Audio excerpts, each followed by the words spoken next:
现在是10月4号的晚上8点40分左右。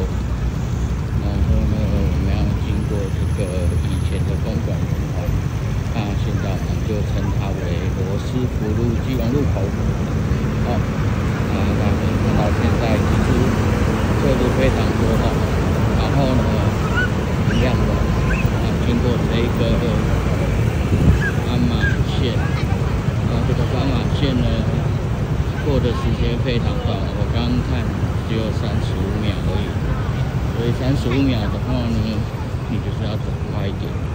罗斯福路是8线道，蛮大的，你看已经快走来不及了，我还没有经过这一个马路哈，我走到这边都已经红灯了。然后这里有个很奇葩设计，这个绿色的。这做不知道谁设计的，好，没关系。然后我们来看一下，我们来赌看哦，这个杆子多久会被撞断？然后等一下呢，带大家去看更奇葩的设计哈，就是大家可以看一下远方这边，有没有看到？在原本的马路中间呢，设了一个行人穿越区。好，有人在里面玩脚踏车，好，一样，这也是很奇葩，不知道是谁设计的。如果有人知道可以告诉我吗？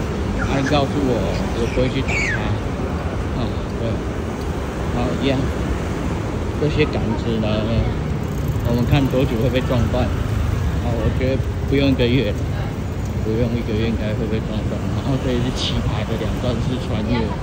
所以我要赶快过去，不然我要等很久。一样。然后这边也是一个很奇葩的行人等待区，反正这整个都是一个很奇葩的设计就对了。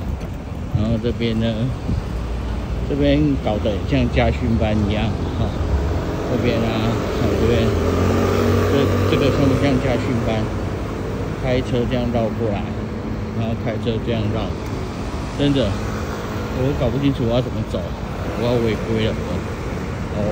斑马线在这边，真的，然后我车子过来，真的很恐怖。这干什么啊？